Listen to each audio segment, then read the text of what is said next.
Assalamualaikum warahmatullahi wabarakatuh. Merujuk kepada naskah Carita Parahyangan, dikatakan bahwa pada masa era Prabu Surawisesa yang berkuasa dari tahun 1521 hingga 1535 Masehi, selama 14 tahun berkuasa, ia memimpin peperangan di 15 lokasi pertempuran. Prabu Surawisesa merupakan raja dari kerajaan Pajajaran yang menggantikan Prabu Siliwangi atau Sri Baduga Maharaja. Ia berkuasa selama 14 tahun dari tahun 1521 sampai tahun 1535 Masehi. Di 5 tahun awal kekuasaannya, seolah tidak ada tanda-tanda akan peperangan dengan koalisi Cirebon dan Demak. Tetapi menjelang tahun 1526, mulai ada intrik-intrik militer dari koalisi Cirebon dan Demak. Hal ini dipicu karena isu-isu kedatangan Portugis ke Pelabuhan Sunda Kelapa atau Jakarta sekarang. Dan untuk lebih jelasnya kita bahas dulu tentang keberadaan di Cirebon. Yang waktu itu yang berkuasa adalah Syarif Hidayatullah, cucu dari Prabu Siliwangi, putra dari Rara Santang. Tentang Syarif Hidayatullah ini oleh masyarakat Jawa dikenal dengan Sunan Gunung Jati. Syarif Hidayatullah adalah tokoh agama yang sangat cerdas. Sebenarnya mungkin dia juga tidak berambisi untuk menyerang Pajajaran, tetapi ia merasa khawatir tentang kerjasama Pajajaran dengan Portugis yang waktu itu bermarkas di Malaka. Penaklukan Malaka oleh Portugis pada tahun 1511 menimbulkan traumatik pada pedagang-pedagang Muslim dan juga penguasa-penguasa Muslim waktu itu. Karena pada awalnya jalur perdagangan para pedagang Muslim pada awalnya melalui Selat Malaka dan transit di Bandar Kerajaan Malaka. Tetapi sejak dikuasai oleh Portugis pada tahun 1511, para pedagang Muslim itu harus berlayar ke barat atau selatan Pulau Sumatera atau melalui Samudra Hindia dengan ombak yang begitu besar dan juga sangat jauh. Dan upaya-upaya melakukan perlawanan seolah selalu mengalami kekalahan, termasuk serangan Demak beberapa kali ke Malaka juga mengalami kegagalan.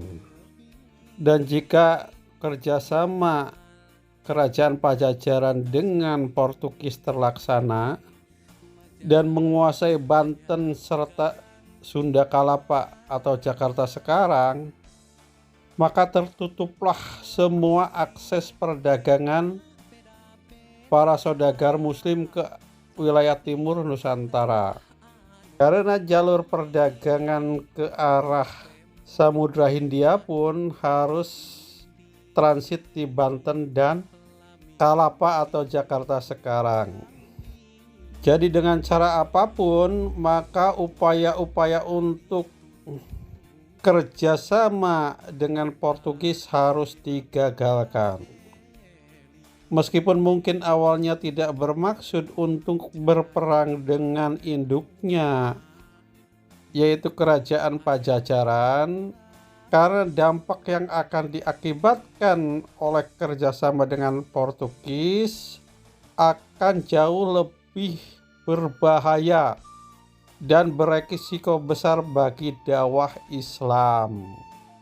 Syarif Hidayatullah memanfaatkan posisinya sebagai pangeran dari Pajajaran, terutama di daerah Banten, di mana ia beristri dengan anak penguasa Banten waktu itu, yaitu Prabu Surasowan yang bernama Nyi Kawunginten.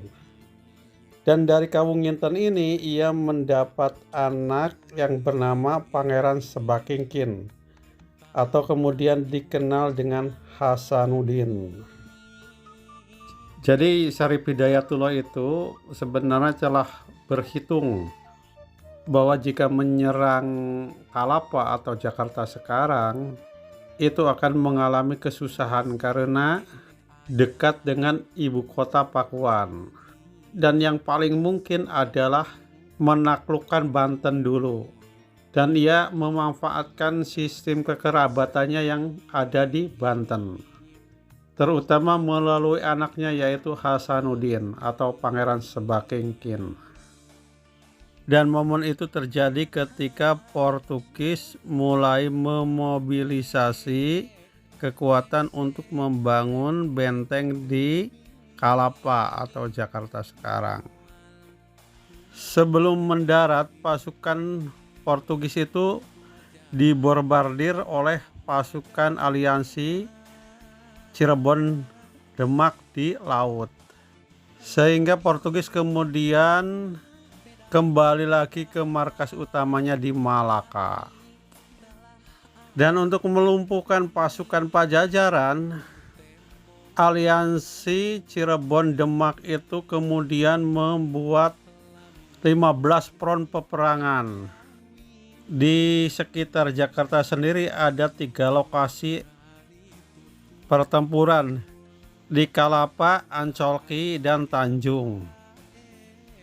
Juga di Banten, Simpang, Gunung Batu, Saung Agung, Rumbut, Gunung Banjar, Padang, Pagoakan, Muntur, Hanum, Pagerwesi, dan Medang Kahyangan atau Sumedang.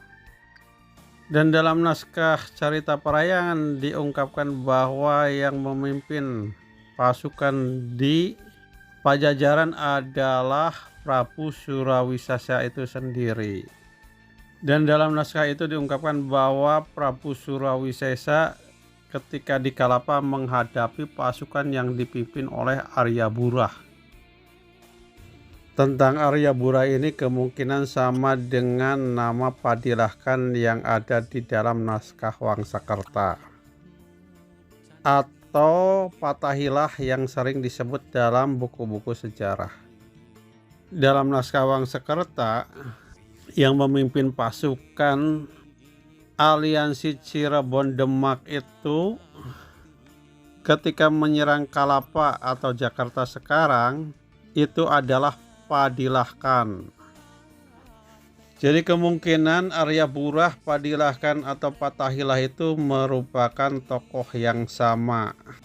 Padilahkan sendiri dalam naskah Wangsakerta itu diungkapkan merupakan veteran dari berbagai perang dalam menghadapi Portugis di Malaka dan juga dalam penaklukan kota-kota di Jawa Timur.